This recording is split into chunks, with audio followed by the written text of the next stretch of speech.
All right, welcome back. Well, yes, that's where we'll start off. It's the biggest news, as you did observe. I mean, yesterday the president declared state of emergency in 3 states. Well, let's give you this background, and we'll take it from there. The militant group known as Boko Haram is a powerful Islamist terrorist sect which has its base in Kano in Borno State, northeastern Nigeria. The sect has been in existence since 2001, but became notorious in 2009 when it perpetrated sectarian violence, mostly in northern Nigeria. Even though the sect started out as a purely Islamic group, the present disposition of the organization is questionable. The group is not only out for non-Muslims, it's also fighting the government, as evidenced in the bombing of the United Nations complex in Abuja and other government-owned structures. We need stretchers! We need stretchers! The group has also not spared some prominent Muslims, as it has attacked mosques and killed Islamic religious leaders in the past. Since then, not less than 10,000 people have been killed in various attacks spearheaded by the organization. Among them, scores of army and police personnel. The group has carried out multiple bombings in different locations in northern Nigeria, including the Nigeria Police Headquarters in Abuja, the Christmas Day bombing in Madala, Niger State, and numerous gun attacks in Kano, Plateau, Gombe, and Adamawa states.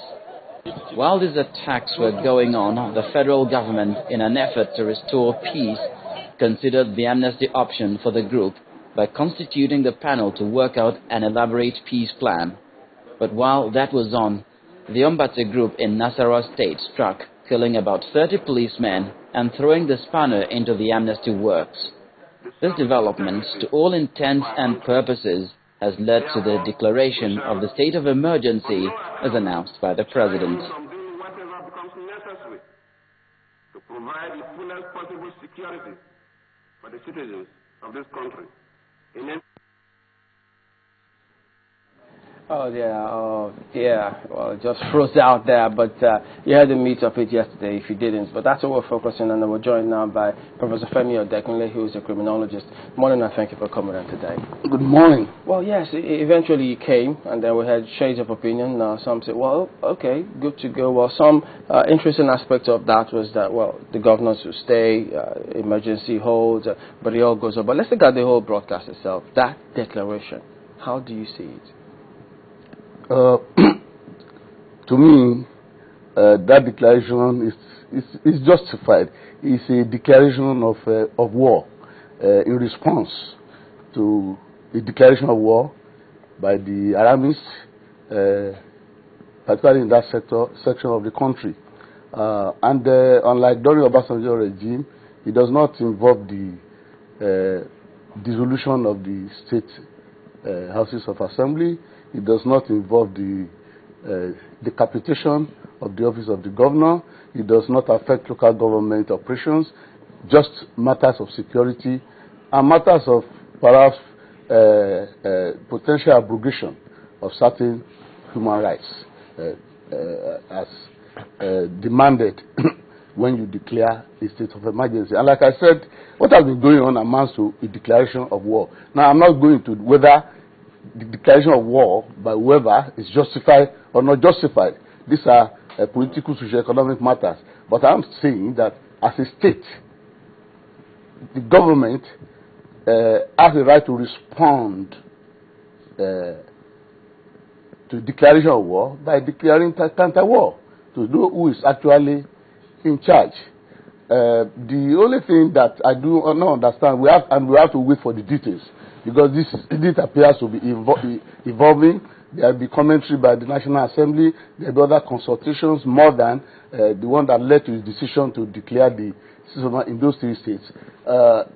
Someone will be able to comment in more detail after we actually get to the rudiments.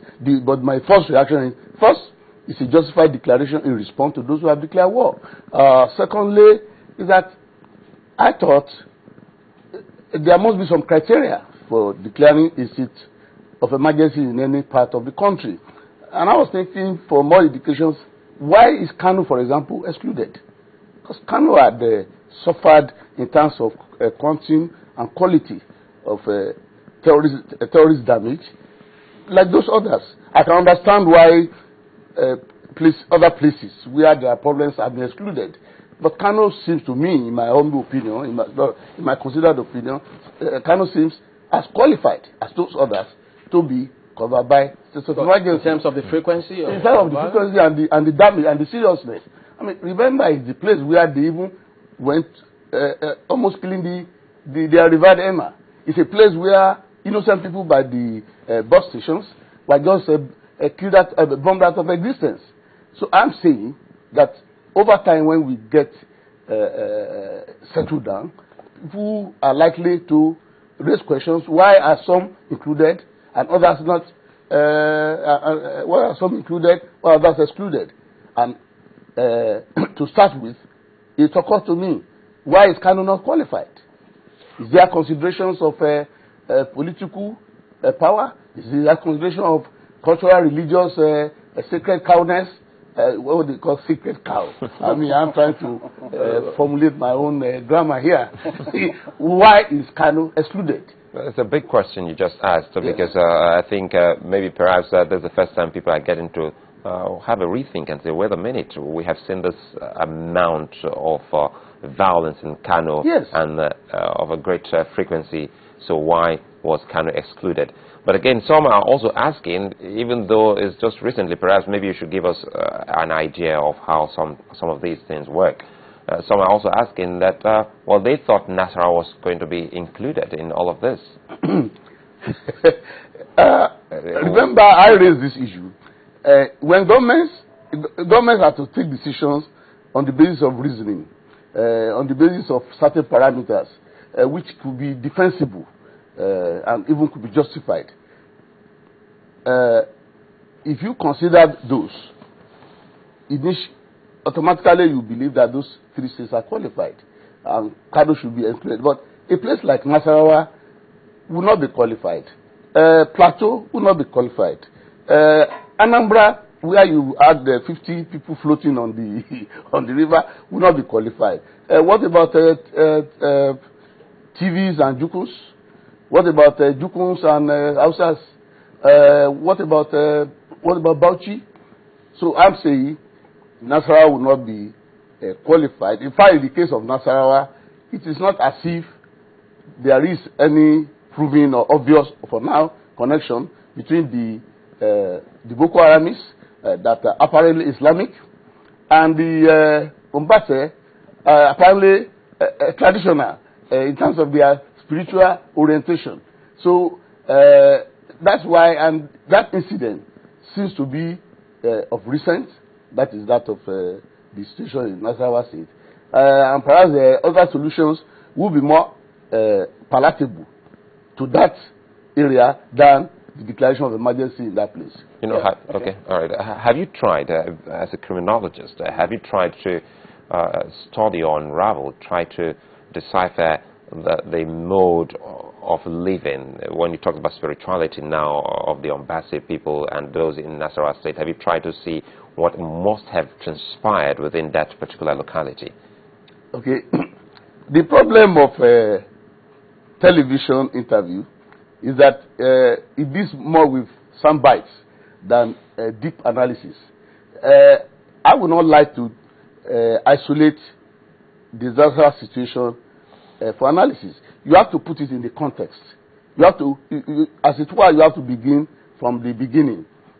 And when you put something in context, it enhances understanding. And the context I would like to put the natural situation is that it's just another variation of the problem and pattern of criminality and insecurity in the country in the last 10 to 15 years. What am I trying to say? I will get back to your question, but I want to put it in context. There is no society in this world that is totally secure or insecure. We talk about continuum of security of nations, those that are most secure and least secure. On that continuum, you can place a country like Sweden,